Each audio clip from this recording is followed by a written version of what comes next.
दिक्कालाद्यनवच्छिन्ना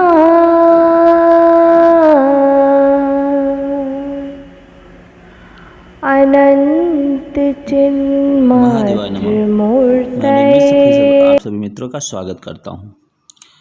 हम लोग प्रारंभिक रचना अनुवाद कौमुदी पढ़ रहे हैं। इसी क्रम में हम लोगों ने अभी तक 5 अभ्यास पढ़ लिया। आज छठा अभ्यास के नियम को देखेंगे। तो छठे अभ्यास के नियम में पहले हम लोग शब्दकोश देखेंगे। शब्दकोश यदि देखें आप तो पहले है धनम का वाला देखेंगे हम लोग का। तो पहले है धनम, धन, फलम इस फल, फल, पत्रम इस पत्ता, वनम इस वन, और नगरम इस नगर, अध्ययनम इस पढ़ना, और कार्यम इस कार्य। और फिर 7वां है तुद। ये सब धातुएं हैं। ये देखिए, ये तुद, दुख देना, इच्छा करना, चाहना, स्पृश में छूना, लिख में लिखना, ये सारी धातुएं हैं। प्रश्न में पूछना, और विष में प्रविष्ट होना, प्रविष्ट होने, विशद विस्ता विसंत रूप चलता है। अब फिर कुछ अव्यय पद दे रहे हैं। अभिता दोनों ओर, उभयता दोनों ओर। अभिता का भी अर्थ होता है उभयता, और उभयता का अर्थ भी दोनों ओर। परिता में चारों ओर, सर्वता में सब ओर, और प्रति मतलब और के अर्थ में होता अव्यय पद है। धिक में धिक्कार के अर्थ में, बिना में बिना की योग। ये सारे अव्यय पद हैं। तो इस प्रकार हम लोगों ने यहाँ पर धनम, फलम, पत्रम, वनम, नगरम, अध्ययनम, कार्यम, ये आकारांत नपुंसकलिंग शब्द हैं।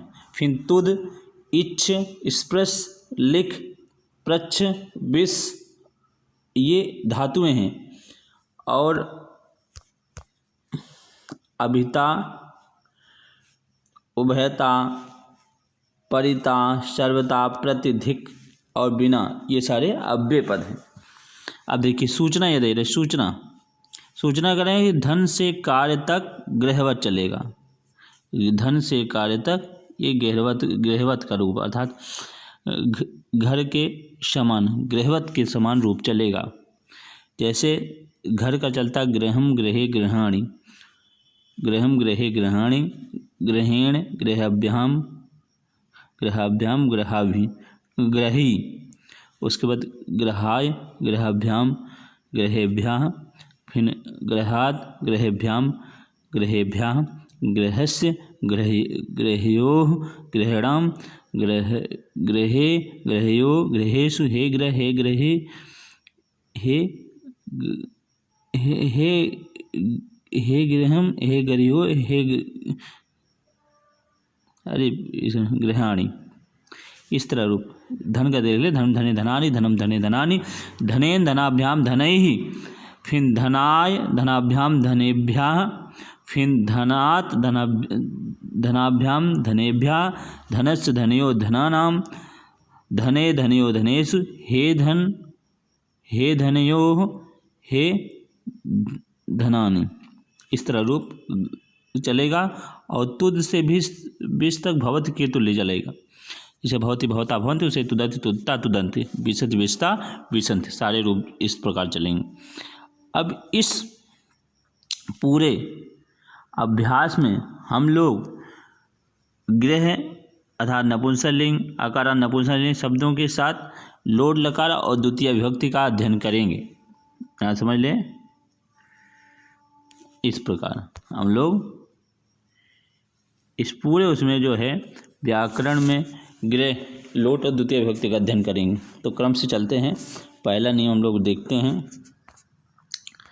पहला नियम है गृह शब्द पूरे रूप स्मरण करो।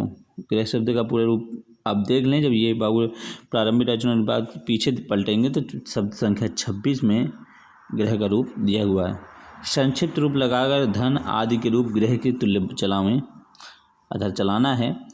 तो नियम 10 इन शब्दों में लगेगा। जैसे गृह में गृहम, गृहे, गृहाणि, फिर पुस्तक में पुस्तकम पुस्तके पुस्तकानि, पत्र में पत्रम पत्रे पत्राणि, नगर में नगरम नगरे नगानि और कार्यम कार्य कार्य कार्याणि।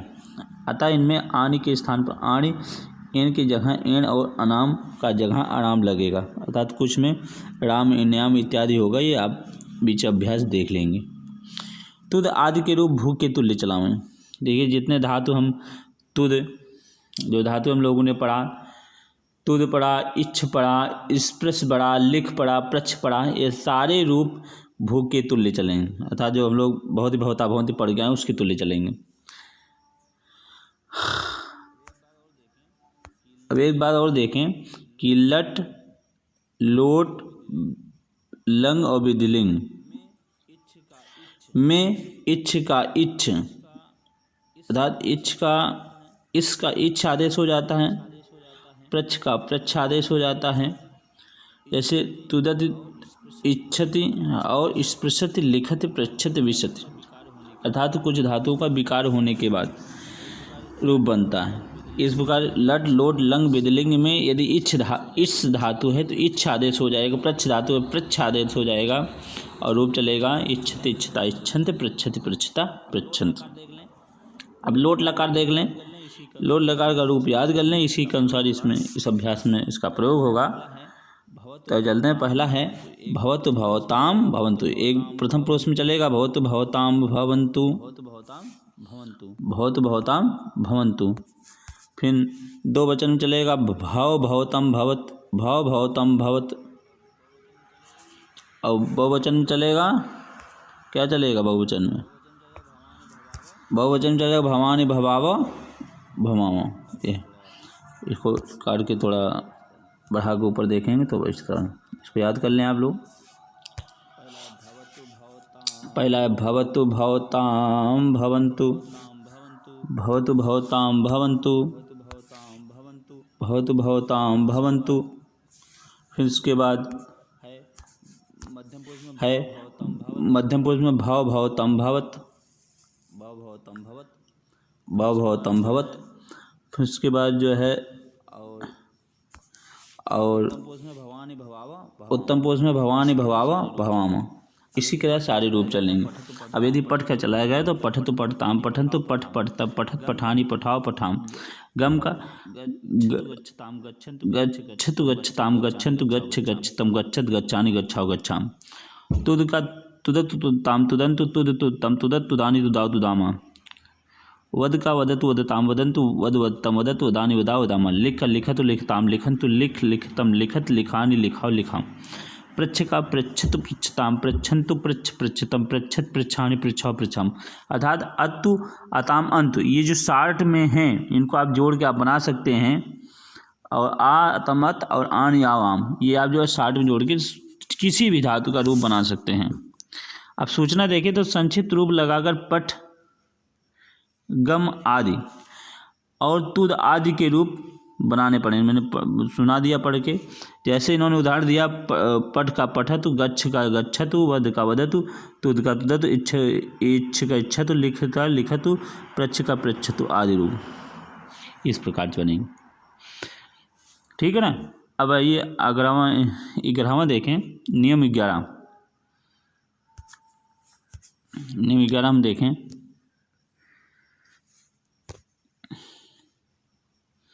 नियम 11 क्या कहता है? नियम 11 कहता है कर्मणि द्वितीया। अब ये कर्मणि द्वितीया जहाँ तक अभी तक हम लोग जैसे राम पुस्तक पढ़ता है, रामा पुस्तकम पठत, तो पुस्तक यहाँ कर्म तक, कर्म में द्वितीय विभक्ति लगाते कैसे हैं? तो इन्होंने ये बता रहे हैं नियम कि कर्म में द्वितीय विभक्ति क्यों लगाते हैं। तो इन्होंने कहा कर्मणि द्वितीया। क्या बोले? कर्मणि द्वितीया, अर्थात कर्म में द्वितीय विभक्ति हो। जहाँ जहाँ कर्म कारक होगा उसमें द्वितीय विभक्ति होगी। और आगे लिखते भी हैं कर्म कारक में द्वितीय विभक्ति होती है। कर्म कारक में कौन सी विभक्ति होती है? द्वितीय विभक्ति।